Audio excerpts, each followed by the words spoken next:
अस्सलाम dear students, good morning.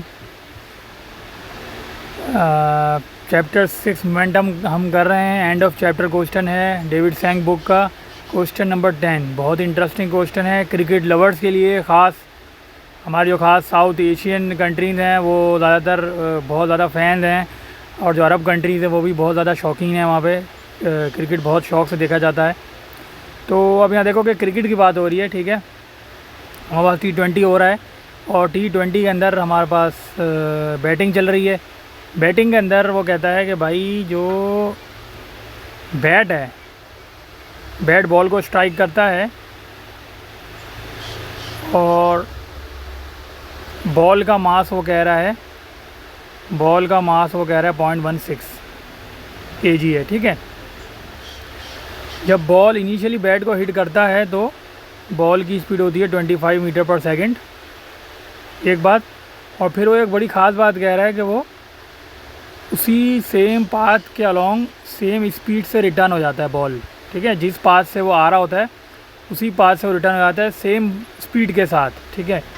और जो इम्पैक्ट का टाइम है वो टाइम उसने दिया हुआ है कि 0.03, यानी जब आके बॉल बैट पे लगता है वो टाइम जो है वो 0.003 है, ठीक है। अच्छा, और अब वो कह रहा है कि वो एक और बात कह रहा है कि अज्यूम करें कि कोई फोर्स अप्लाई नहीं हो रही क्रिकेटर की बैट के ऊपर, ठीक है। इसका मतलब ये है कि हम कोलिजन जो होगी, हम देखते हैं कि कौन सा कोलिजन होता है, इधर इलास्टिक और इलास्टिक, वो हम देखते हैं। लेकिन ये कि क्रिकेटर का मोमेंटम बॉल या बॉल के साथ इंक्लूड नहीं होगा, ठीक है। हम खाली बॉल और बैट की बात कर रहे हैं, और यहाँ पर जितनी भी डिटेल्स हमें दी हुई हैं बॉल की दी हुई हैं, ठीक है।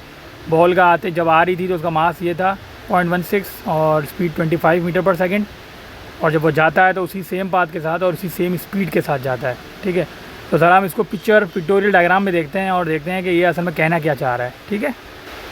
ऑफ कोर्स जब बॉल आ रही है तो उसका कोई ख़ास मोमेंटम और ख़ास मास और वेलोसिटी होगी, ठीक है।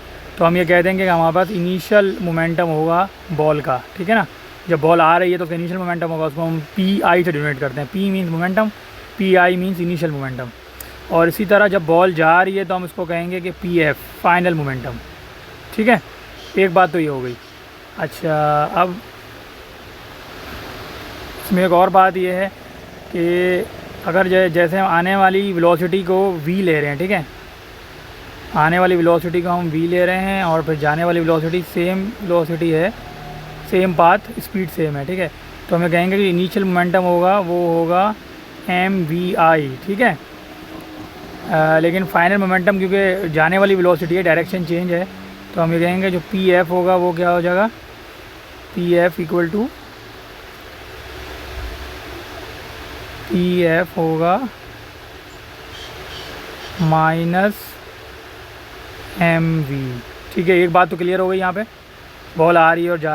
अच्छा, हम इनिशियल फाइनल मोमेंटम इसलिए देख रहे हैं, आपके दिमाग में सवाल आया होगा कि ये why we are talking about the initial momentum और फाइनल मोमेंटम। उसकी वजह ये है कि पार्ट ए में उसने पूछा हुआ है चेंज इन मोमेंटम, ठीक है। तो इसका मतलब ये है कि हमें फाइनल और इनिशियल की ज़रूरत पड़ेगी, ठीक है।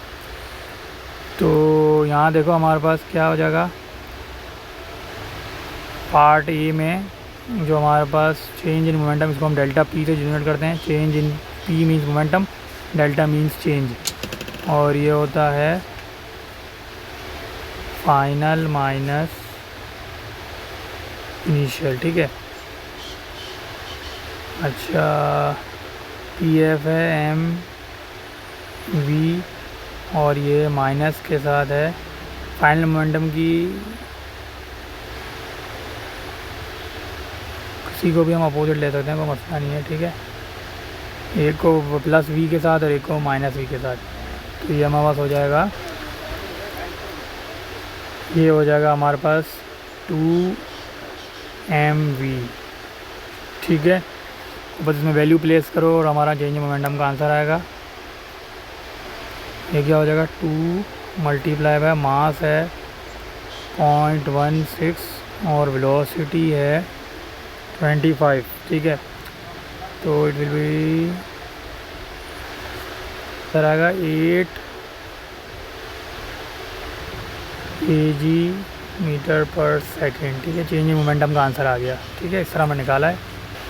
अच्छा बेटा, वो पार्ट बी में हमसे पूछ रहा है the force exerted by the bat on the ball. ठीक है, हमने पीछे सवाल में ब्रेकिंग डिस्टेंस और मोमेंटम से हमने फोर्स निकाली थी, तो हमें न्यूटन सेकंड लॉ के हिसाब से हमें पता है कि जो पार्ट बी में वो पूछना चाह रहा है वो क्या है, फोर्स बराबर है rate of change of momentum. ठीक है, यानी मोमेंटम का change divide by time. Momentum का चेंज हमें पता है 8 और टाइम उसने दिया हुआ है 0.003। ठीक है, तो असल में ये वो फोर्स आ रही है बैट की 2666 न्यूटन। ठीक है, तो जो फोर्स बैट बॉल पे अप्लाई कर रहा है वो ये फोर्स है। Rate of change of momentum को इस्तेमाल करते हुए हमने फोर्स निकाल ली है। ठीक है, अच्छा वो पार्ट सी में कह रहा है कि law of conservation of energy और लॉ ऑफ कंजर्वेशन मोमेंटम किस तरह इस सारे बैट और बॉल के सीन में अप्लाई होता है, एक बात। और दूसरी बात ये भी बताओ कि क्या ये कोलिजन इलास्टिक है या इनइलास्टिक है। ठीक है, तो देखते हैं ये हम किस तरह इसको कर। अच्छा, पार्ट सी में जैसे अगर हम करें तो पार्ट सी में तो वो कह रहा है कि एनर्जी का लॉ कैसे अप्लाई होगा, कंजर्वेशन ऑफ एनर्जी का। तो law of conservation of energy देखो ये कैसे अप्लाई होगा कि लॉ ऑफ कंजर्वेशन एनर्जी ये कहता है कि energy can not be created not destroyed. Energy बनाई नहीं जा सकती और ख़त्म भी नहीं की जा सकती है, लेकिन वो उसकी जो शक्ल है, उसकी जो शेप है वो चेंज हो जाती है। From heat energy to thermal energy, thermal to kinetic, kinetic to potential, change होती रहती है लेकिन कभी ख़त्म नहीं होती।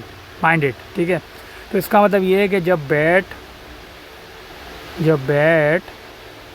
बॉल को हिट करता है, ठीक है, बैट जब बॉल को हिट करता है तो उसकी क्या होती है, वेलोसिटी कम होती है। ठीक है, वेलोसिटी जैसे ही कम होगी इसका मतलब इसकी काइनेटिक एनर्जी कम होगी।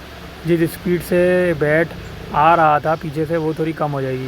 इसका मतलब जो काइनेटिक एनर्जी कम होगी तो ये बाकी जो एनर्जी है वो कहीं ना कहीं ट्रांसफ़र होगी। ठीक है, तो यहाँ पे देखो हम देखते हैं कि हमारे पास, हम जब कभी भी क्रिकेट मैच देख रहे हैं तो बाकायदा हमें आवाज़ भी आती है। ठीक है, we always use to hear the sound of bat and ball. ठीक है, हमें आवाज़ आ रही होती है बाकायदा।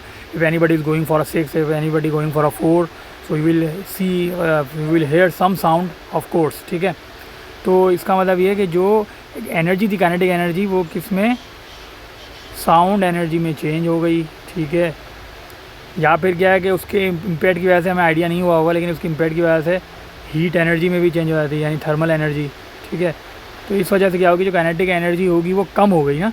ठीक है, और कम होने के बाद वो साउंड और हीट में चेंज हो गई। इसका मतलब काइनेटिक एनर्जी से एनर्जी ट्रांसफॉर्म हो रही है, तो इस वजह से यहाँ पे लॉ ऑफ कंजर्वेशन अप्लाई हो रहा है। ठीक है, एक बात तो हम ये इसको रीज़न दे सकते हैं। ठीक है, और दूसरा जो है मोमेंटम के हिसाब से क्या बोलेंगे वो हम देखते हैं। चलो वो सेकंड जो बात कर मोमेंटम की बात कर रहे हैं। ठीक है, तो मोमेंटम जो है वो हम कहते हैं कि भाई हमारे पास टकराने से पहले का जो मोमेंटम है वो टकराने के बाद ही मोमेंटम होगा। ठीक है, तो अगर हम बिफोर कोलिजन और आफ्टर कोलिजन मोमेंटम देखें तो ये हमारे पास 2 mv ही आएगा। ठीक है, momentum before collision hit the ball और बैट का, और आफ्टर कोलिजन जब बैट और बॉल को हिट करेगा तो 2 mv आएगा। ठीक है, इसका मतलब मोमेंटम तो कंजर्व्ड हो गया। ठीक है, मोमेंटम का लॉ इसमें इंक्लूड हो गया। ठीक है ना, तो यहाँ पे हम ये देख रहे हैं कि मोमेंटम तो सेम है। ठीक है, हम देखते हैं जब भी मोमेंटम सेम हो, लेकिन हमारे पास काइनेटिक एनर्जी, मोमेंटम सेम है लेकिन हम देख रहे हैं कि काइनेटिक एनर्जी सेम नहीं है। ठीक है, काइनेटिक एनर्जी कहीं जगह पे लॉस हो रही है, तो kinetic energy is not same. ठीक है, तो जब भी ऐसी सूरत हो कि मोमेंटम कंजर्व्ड हो जाए और एनर्जी कंजर्व ना हो, ठीक है, तो यानी एनर्जी जो है वो kinetic energy before collision, energy तो कंजर्व हुई, एनर्जी तो कंजर्व है, लेकिन काइनेटिक एनर्जी टकराने से पहले और टकराने के बाद सेम नहीं है, लॉस हो रही है ना साउंड और हीट में। तो फिर हम ये कह सकते हैं कि ये कोलिजन जो है वो इनइलास्टिक होगा। ठीक है, इनइलास्टिक कोलिजन में यही होता है, तो हम इसको कहते हैं कि कोलिजन इज़ इनइलास्टिक।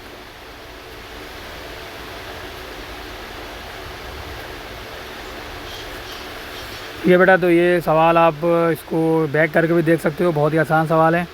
ज़रूर चैनल को लाइक करें, शेयर करें और सब्सक्राइब करें for A level mathematics and for A level maths और Edexcel maths. Thank you for watching.